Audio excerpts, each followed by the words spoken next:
मेरा नाम करुणा छेत्री है। करुणा जी, आज आप 370 का यहाँ पर केक काट रहे हैं और किस तरह से सेलिब्रेट कर रहे हैं? आपने मोदी जी को केक भी खिलाया है, क्या कहेंगे? आपकी कम्युनिटी किस तरह से देखती है इस 5 अगस्त 2019 को? जी, माननीय प्रधानमंत्री मोदी जी ने जो एक शपथ ली थी जब वो 2014 में बने थे, सबका साथ, सबका विकास, सबका प्रयास, सबका विश्वास, तो उन्होंने सच कर दिखाया। एक जम्मू कश्मीर में अभी तो हर जगह में जैसे वो जीतते गए वैसे उन्होंने हर जगह में हर कम्युनिटी के लिए अच्छा ही सोचा, अच्छा उनका विकास किया, अच्छा उनके लिए किया। उसी तरह जम्मू कश्मीर में एक गोरखा समुदाय जो हमारे यहाँ 200 साल से रह रहे थे, लेकिन 70 साल के बाद पहले भी कई अदर्स कम्युनिटी पार्टी थे जो पॉलिटिक्स पार्टी थे, उन्होंने हमारे कम्युनिटी के लिए कुछ नहीं किया। अभी जब प्रधानमंत्री मोदी जी आए, उन्होंने ही हमारे लिए सोचा कि गोरखा कम्युनिटी बहुत तंगी में है, उनको कोई हक हकूक नहीं मिल रहा। धारा 370 पहले उन्होंने हटाया 5 अगस्त 2019 को। उसके उपरांत उन्होंने हमारे यहाँ पे जम्मू कश्मीर में हमें डोमिसाइल दिया और उसके बाद ओबीसी दिया 8% स्टेट का। तो इसी तरह जैसे अब हमें डोमिसाइल दिया, आप खुद देखिए हमने आज केक काटा, सेलिब्रेट किया। 7 साल हो गए, आज 7वां साल हम मना रहे हैं।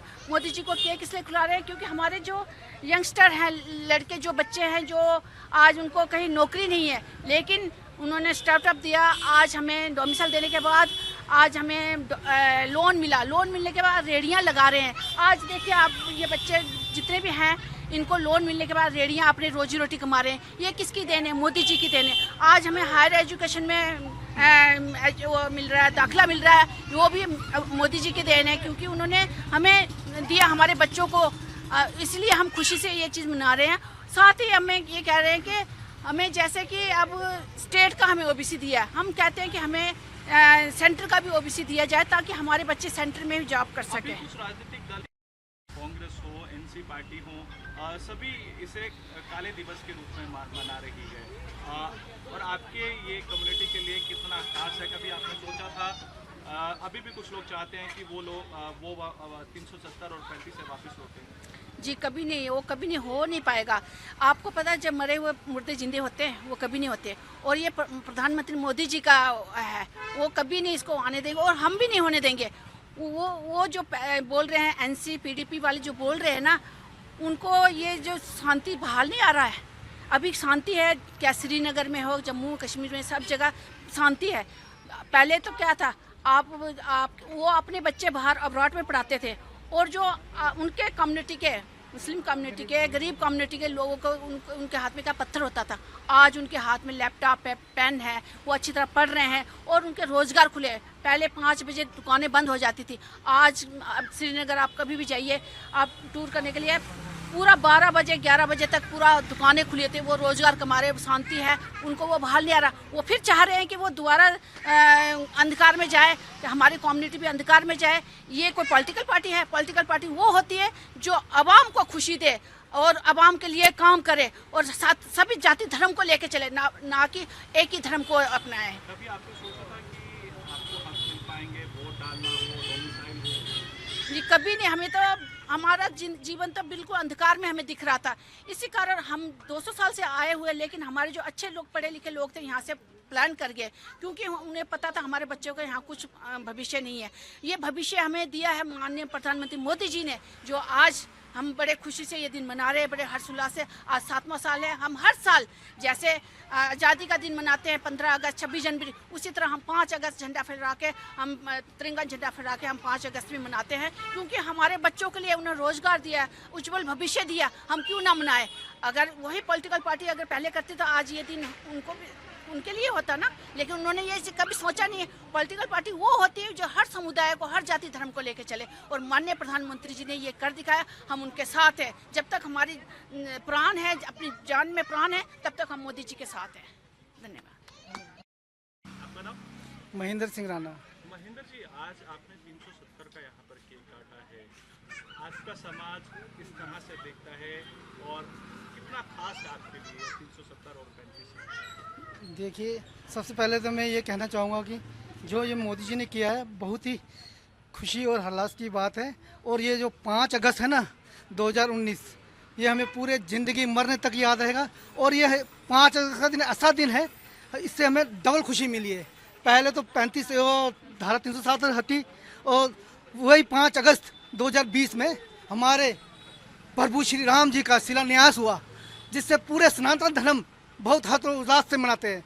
तो हम यही चाहते हैं कि मोदी जी ताउम्र तक जीते रहें और अच्छे काम करते रहे, सभी धर्मों को साथ लेकर चलें, सबका साथ सबका विकास जो बोला है वो करते रहें। तो हम तो यही चाहते हैं कि मोदी जी ऐसे ही आगे बढ़े और हमारा जो मान सम्मान है देश का, जो तिरंगा झंडा सबसे ऊपर होना चाहिए।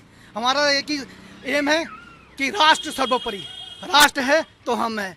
मोदी जी अब राष्ट्र के लिए काम कर रहे हैं और हम सभी जितने भी सनातनी हैं यही दुआ करते हैं कि वो इसी तरह अपना काम करते रहे और देश का मान सम्मान बढ़ाते रहे। जय हिंद, जय भारत। आपका नाम? मेरा नाम मनीष अधिकारी है। मनीष जी, आप एक युवा हैं, कैसे इस दौर को देखते हैं और कैसे 370 और 26 को आप देखते हैं? एज ए यंग यूथ आप कैसे देखते हैं और आपकी कम्युनिटी के लिए कितना खास है आज का? सबसे पहले मैं एक बात कहना चाहूँगा, जैसे कि आपको मालूम है कि डॉक्टर श्यामा प्रसाद मुखर्जी जिनका सपना था ये धारा 370 हटाने का, जो उनका संकल्प जो पूरा किया वो हमारे माननीय प्रधानमंत्री जी ने और हमारे गृह मंत्री अमित शाह जी ने किया। और मैं उनका बहुत आभार व्यक्त करता हूँ कि जिससे हमारे समाज को, गोरखा समाज को एक नई पहचान मिली है। आज जिस जगह में हम खड़े हैं इस जगह को बोलते हैं गोरखा नगर, जम्मू कश्मीर में गोरखा नगर। ये वो गोरखा नगर है जहाँ पर गोरखा कम्युनिटी के लोग बसते थे। इससे पहले जो हमारा इतिहास था, जैसे हमारे दीदी लोग ने, हमारे पूर्वज लोग रहते हैं, हमारे 200 वर्ष का पुराना जो हमारा ये समाज है 1962 से यहाँ पर इस्टेब्लिश्ड है। मीन्स कि हमें यहाँ पर बैठे हुए कम से कम 70 साल, 7 दशक से हमें यहाँ पर कोई पहचान नहीं मिली थी। आज जब 5 अगस्त 2019 को जब धारा 370 हटा, तब हमारे जगह हमारे युवा को, हमारे पीढ़ी को, आने वाली जो भी पीढ़ी है उनको नई पहचान मिली है। क्योंकि इससे पहले जब भी हम किसी जॉब के लिए या किसी हायर एजुकेशन के लिए अप्लाई करते थे तो हमारे समाज को नज़रअंदाज किया जाता था। क्यों? क्योंकि हम इस समाज के नहीं थे, क्या हम इस जम्मू कश्मीर प्रदेश के नहीं थे? जबकि हमारा वंशज यहाँ पर 200 साल पुराना है। हमारे इतिहास को जानने के लिए बोलते थे कि आप लोग बाहर से आए हो, ये हो, लेकिन हमारा कोई पहचान बताते नहीं थे। आज मैं अपना पहचान बताना चाहता हूँ। आज जिस जगह मैं खड़ा हूँ इसका नाम है गोरखा नगर। अगर हमारी पहचान देखना है तो बलिदान स्तंभ में देखिए, अगर हमारी पहचान देखना है तो जाके हमारे डोगरा म्यूजियम आर्ट में देखिए, अगर हमारी पहचान देखना है तो आप शालीमार श्रीनगर में जाके वहाँ के म्यूजियम आर्ट में देखिए कि हमारे गोरखों की पहचान है क्या। लेकिन आज भी कुछ लोग विरोध कर रहे हैं, उसे काले दिवस के रूप में मना रहे हैं, जिसमें कई राजनीतिक दल हैं, पीडीपी है, नेशनल कॉन्फ्रेंस है, कांग्रेस पार्टी है। इसे आप कैसे देखते हैं ऐसे यंग? देखिए, जो भी पॉलिटिक पार्टी जो भी है जो उसके विरोध कर रहे हैं, मैं उनसे ये खास कर कहना चाहता हूँ, जैसे जो भी सरकार यहाँ पे थी उन सबको मालूम था कि गोरखा समुदाय, वाल्मीकि, रिफ्यूजी ये सारे इस प्रदेश में रहते हैं। क्या उनका यहाँ पर कोई मौलिक अधिकार नहीं था? ये जय संविधान चिल्लाते, क्या संविधान का आपने कभी कॉन्स्टिट्यूशनल राइट पढ़ा है कि उसमें क्या राइट्स हैं? हम जैसे समाजों को जो यहाँ पर 7 दशक से रह रहे थे उनको जो पहचान नहीं मिल रही थी वो किसके देन के कारण? इन्हीं पार्टी को देन। अगर इन्हीं पार्टी ने अगर इन समाज को लेकर चलना था तो आज किसी ने भी धारा 370 और 35 का विरोध नहीं करना था। ये इसलिए विरोध कर रहे हैं क्योंकि इनका रोजी रोटी, दाल मखनी सब कुछ बंद हो चुका है, तभी ये लोग इसका विरोध कर रहे हैं ताकि हम इसको दोबारा इसको चिल्लाएं, लोगों को गुमराह करें, ताकि न्यू वर्जन में हम इसको तो वो करें बोल के। लेकिन ऐसा कुछ होगा नहीं। हमारे माननीय प्रधानमंत्री ने ये कह दिया है कि ये धारा 370 और 35 दफन हो चुका है, ये कवर में दफन हो चुका है, ये दोबारा अभी उठ नहीं सकता और नहीं ये जा सकता है। हमें यहाँ पे गोरखा सभा मिला है हमें यहाँ पे, और 370 की धारा मोदी जी ने तोड़ के हमें हमारे बच्चों के लिए, हमारे बच्चों के फ्यूचर के लिए काफ़ी अच्छा हमारे लिए ये किया है। जैसे कि हमारे टाइम पे था तो 370 का धारा तब टूटा नहीं था, जिस कारण से हमें ना नौकरी मिल सकी, हमारे पढ़ने का भी कोई, एजुकेशन करने का भी कोई फ़ायदा हुआ नहीं। लेकिन 370 धारा अब टूटने से अब हमारे बच्चों को भी काफ़ी फ़ायदा हो रहा है। तो इस कारण से तो मैं तो बोलती हूँ बहुत बहुत शुक्रिया मोदी जी को, जिन्होंने हमारे 370 धारा तोड़कर। महसूस करता है यार? अभी तो हम बहुत अच्छा महसूस करते हैं कि चलो मोदी जी ने हमारे लिए इतना कुछ किया, हमारे यहाँ सभा के लिए 370 धारा तोड़ के, ताकि हमारे बच्चों का आगे जाके भविष्य अच्छा हो, आगे उनके फ्यूचर के लिए अच्छा हो। लेकिन हमने तो वैसे सोचा नहीं था कि 370 का धारा टूटेगा, लेकिन तोड़ के आज हमें विश्वास हो गया है कि मोदी जी हैं जिन्होंने हमारे लिए सोचा, हमारे कम्युनिटी के लिए सोचा। ये हम बहुत खुश हैं उनके लिए और उनका बहुत बहुत आभारी।